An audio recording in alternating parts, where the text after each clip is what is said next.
I noticed that you got some good-looking kids on the wall, but who is this kid?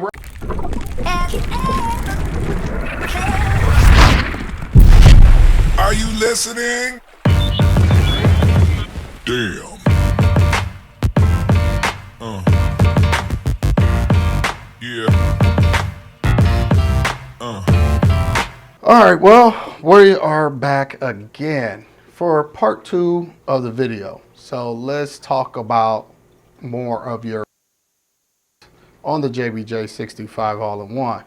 So as we see here, we have, what do we have here, CJ? Why don't you explain to us what we got and why you chose this setup, these lights, the way you hung them, the whole 9 yards. I got you. Well, these lights are 3 Radeon XR15 Gen 4. So this is the latest version of the Radeon lights. Now, these were originally on my 120 gallon, but these were not the lights I started the hobby with. I started the hobby with the Ocean Revive light. So let me go ahead and say that now, so that way people don't think, hey, you don't have to have fancy stuff. These are just things I wanted and I have. There's not things you need to be successful in the hobby. But the reason I went with these is because I wanted to have the functionality and to be able to control the spectrum of the lighting, the PAR, and with me filming with my cell phone, being able to manipulate the reds, the greens, the blues, I found I was able to make way better videos using these Radeons. So they're very camera friendly as long as you make the settings the right way, which I will be sharing with you all, in a future video. We'll cover that as far as filming your tank with the phone and these Radeons. But man, as far as lighting them, I actually got this idea when Rico hung his lights on his 300 gallon Home Depot light rails, track lighting, pulling out the copper wiring, getting some washers that were the right width, some screws to screw into the Radeon, and basically created my own track lighting system for 25 bucks. Now the only thing I did additional was mounting them from the ceiling. Now,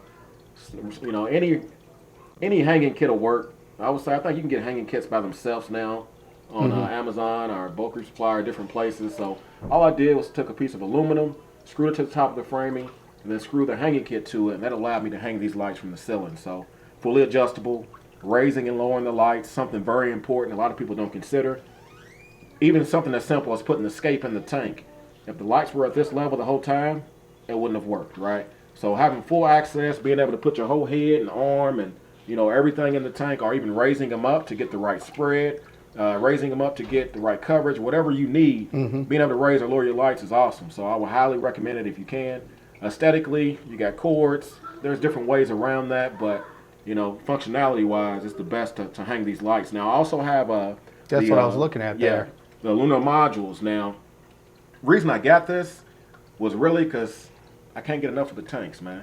I mean, honestly, at night when your lights go off, that's the worst feeling. You're like, damn, I want to keep looking at my tank. Right. So instead of using the moonlight option, which is available on the Radeon, I want to save my, $1,200 lights. Instead of running them 24/7, let them shut off, get some rest, right, and use the little moonlights, which do light the tank up enough to where you can see it. I mean, I've heard things about it helping things spawn and keeping on the lunar thing. I don't know about that, Right. Who knows if that's true, but it does let you enjoy your tank after hours. All right, so the lunar part. Yeah, lunar lights. Now these are controlled through the Apex. You can program these yourself, or you can let them go by the natural lunar cycle. You can program it to be, match different parts of the world, maybe where the corals are from. Right. They're very powerful. 2 of these were enough to light the 120, so they're definitely enough to light this tank. And you'll notice them. The funny part is they're on during. Damn. Why the moonlight's on during the day? Well, because the moon is in the sky during the day as well. Right. So that effect is real. So this helps simulate that on your tank. So that's something nobody really pays attention to. I wanted to mention that. But yeah, so that's pretty much it on the lights, man. All right. Well,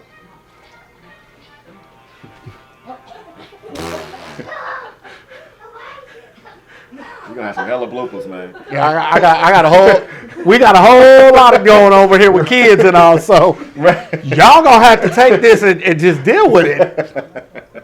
That's it. Hey, real life. Real life. Y'all think it's easy being a YouTuber? This is what you go through. So, okay, so you gave us a complete rundown when it comes to your lights, and also you're going to be making a video in the future how to use your phone with these lights to get the perfect light setting. Oh, yeah. To be able to take good videos with your phone, Right. so of your choice. But you do use the iPhone, correct? Yeah, So, I use the iPhone. So that might, for people. If you got Android, I guess I can help you guys out. I guess. There you go. There you have it, right? So now while we're still up here, let's talk about, I see you have a Phoenix heater here. Why did you choose to go with this particular heater for your system? Man, I've been doing a lot of homework, I guess you want to call it that. Watching all the reviews on BRS as far as comparing heaters and, reading reviews as far as using these Phoenix heaters are very, very accurate. And the fact that they're titanium is the main thing. They're not glass, they're titanium. I don't have to worry about anything breaking or shattering with them. And it gives you a digital readout. Yeah, I see that. I actually like that. Man, I'm telling you, quick reference, looking at your tank, knowing, hey, is it boiling or not? Now, with that being said, have you took a thermometer or some type of other tool to make sure that it's pretty much saying what it's saying? Or the only redundancy I have right now is going to be the Apex temperature probe, Gotcha. Which is right on the money with that damn thing. It's off by maybe 0.3 maybe or so. Very, very consistent. Now, I am using this as my primary thermostat to control the temperature on my tank. Right. And I'm using my Apex as a backup to keep my tank from boiling. So if this was to create more heat, you have a shut off. Okay, gotcha. It'll cut it off. It would alert me and let me know. I am not letting my Apex control the heat on my tank. Gotcha. So that's just something to share. Now, one thing I want to mention as well, these Phoenix heaters, they have to be horizontal for the thermostat on them to work accurately. Had it horizontal on this side, it couldn't get a right temperature. Gotcha. So okay. Yeah. So luckily that center doesn't go brace down to there. the bottom. So Correct. I wedged it underneath and it fit. Thankfully. So what size heater did you pick for this? I believe it's the 200 watt. Gotcha. I think it's the 200 watt. So I had a 300 watt on my 120. What I found was you don't have to select wattage based off gallons per gallons anymore. Base it off the ambient temperature in your room. Gotcha. As far as how much you're really going to need to heat. Right. So. All right. So I also see this protein skimmer here. Let's talk about that for a minute. Who makes this protein skimmer, and how long have you had it? Oh, it's a CAD Lights. Yeah, it's CAD Lights Aquariums, huh? CAD Lights, PLS 50 Elite 2. So this is the second generation of this particular skimmer. Didn't even know about it until Eat Sleep Brief. Gotcha. Antonio, Eat Sleep Brief. Hit him up. I was like, hey, man, you've been having the only one for the whole time when I shut mine down, so who better to ask? Right. He said, hands down, even compared to the Tunzi 9004, which was a great skimmer I had on the JBJ 45. Okay. He said this was an awesome skimmer, and honestly, I haven't really broken it in all the way yet. It's actually off right now because I have bacteria in the system, cycling in the tank. Right. But it's a great foam head on it. It's fully adjustable, just twist. So we can probably get more of a update video and your final thoughts of that product in the future after you have some time to use it and stuff. So okay, well, what else do we have back here? We got some probes. We got some. What do you want to? This is just probe holders for my Apex.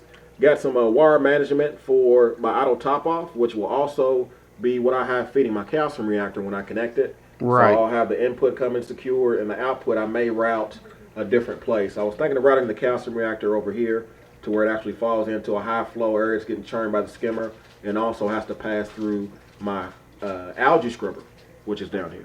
Oh, I forgot. Yeah, you do have an algae scrubber. Now, I'm not going to probably be able to get to see that because there's not a whole lot of room back there to work with. It's kind of hard to get it out, but it is. Let me see if I can get it out. Without this cord getting in the way.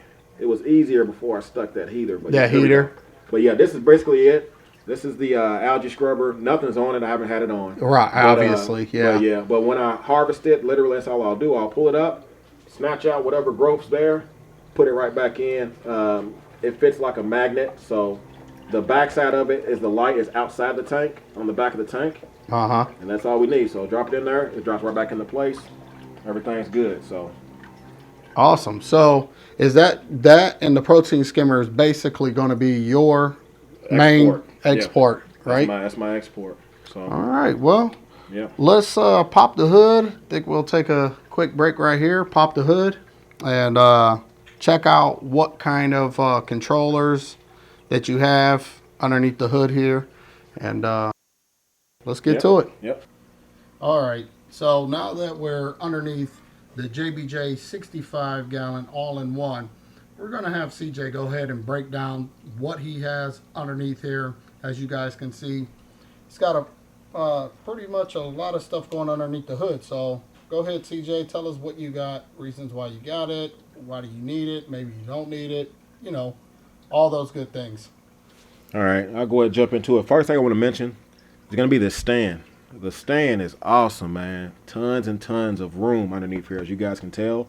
Even have room to start accumulating test kits now. It's not as neat as I would like it, but it's here.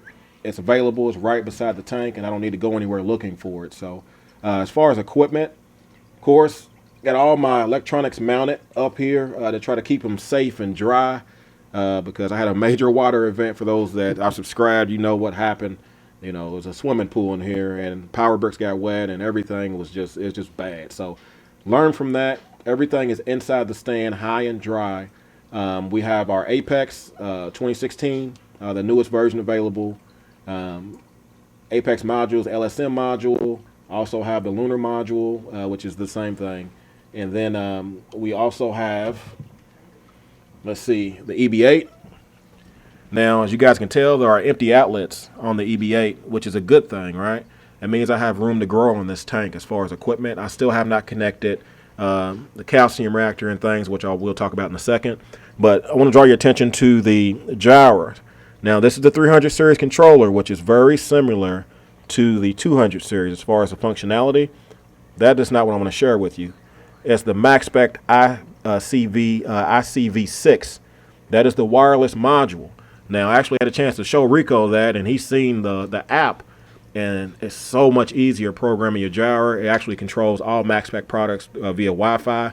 Now, you can use the app, and it just makes programming a breeze. So that is the equipment as far as what's powering the equipment and as far as what is controlling the equipment in the tank. It's all right here. Now, as far as what's coming, we got to go down, and it's going to be the calcium reactor.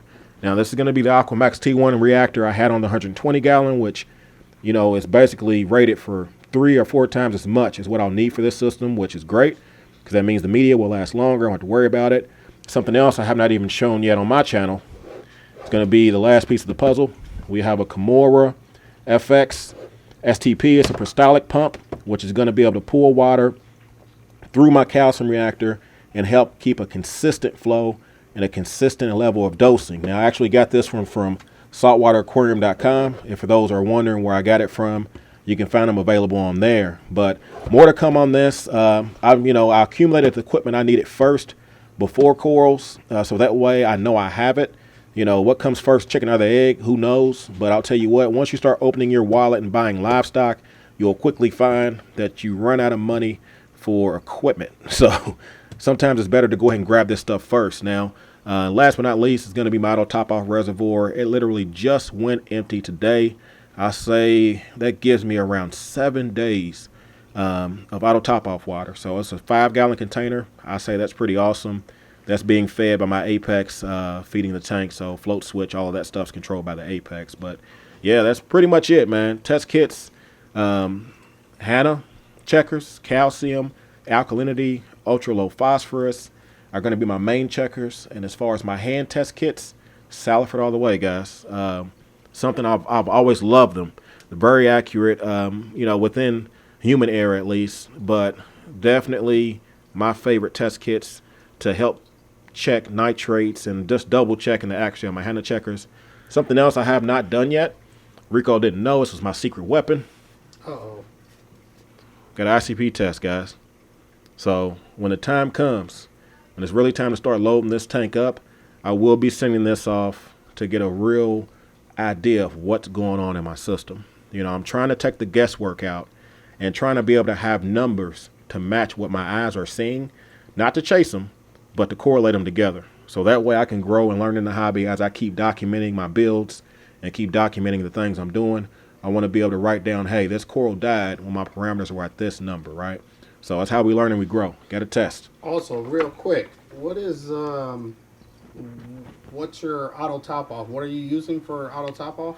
Well, I'm using the Neptune P-Mump. It's a utility pump that connects to the Apex. It's great because it doesn't plug into a regular power outlet. It's a 9-volt outlet, I think. I don't know what it's called. But it doesn't take an extra outlet, and it allows me to use my Apex breakout box, just a cheap float switch, and letting the Apex control it. Saved me some money. I mean, it was cheaper to do this than it would be to go out and buy an extra auto top off and, you know, have to worry about that. So it definitely has worked for me, and it definitely is something I'll recommend if someone does have an Apex, if they want to save some money doing it that way. All right, well, let's get ready to end this video real quick. Well, I'll tell you guys, first and foremost, surprise.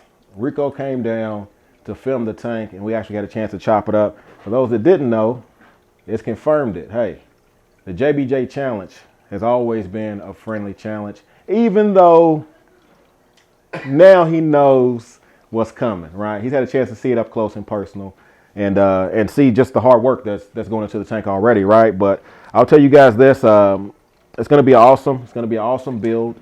A lot of new things I'm doing on this tank as far as bottle bacteria, as far as, you know, the equipment I'm using. Some of the equipment I've never used before, and honestly, the rock I've never used this before. The aquascape, all of this is so many new factors that I'm happy to share with you all. So just make sure that you are subscribing and make sure that you all are following the builds, man. I'm telling you, the JBJ65 challenge is fun, but it is going to be educational. I mean, what better way to see progress over 2 tanks, not just for a week, not just a simple tank that you throw together and show and then no one hears about it again. This is going to be a build series that's covering the whole year, right? And then my tank is going to go past that year. But whoever has the winner of the, you know, second prettiest tank in the contest, hopefully you guys actually take that tank and continue documenting it as well, right? And showing the progress and maybe showing the things you've learned along this way on how to keep that tank going. So, you know, it's all about sharing, documenting, and growing. And hopefully you guys don't miss that message in between all the jabs, right? So other than that, I think we be a good stopping point. All right. We got some moves to make. We got some more LFSs to hit. We got some more fish to get. For those that seen it already, hey, y'all be easy. Y'all keep doing what y'all do. Catch y'all next time. Oh yeah. Okay. You know, we've been shooting this tank, but I noticed that you got some good-looking kids on the wall. But who is this kid right here? Who's this dude right here? I don't know, man. Listen, I was outside, kind of sticker on the ground, man. I know, and it had a name on it. I think it was DC Reefer. I think that's who it was. It was this guy that, you know, is holding this fish. It's like the girlfriend he's never been able to keep alive. Oh, I don't know. I don't know. So hopefully this guy's doing a good job now. I don't know. You know, he's the only one on the wall. Yeah. You know, he's maybe he's giving me some good luck. I don't know, man. I don't know, man. But I had to ask. I'm sorry if I, you know, intruded on your pictures and the, you know, good looking kids up here. But when I saw this guy right there, I knew he wasn't part of the family. There didn't no resemblance right here. You know. Shout out to DC Reefer. Hopefully Melvin the 20th that you try in the 150 gallon lagoon build you got, you know, leaves a smile on your face. Otherwise, we got to update to this to crying in the car.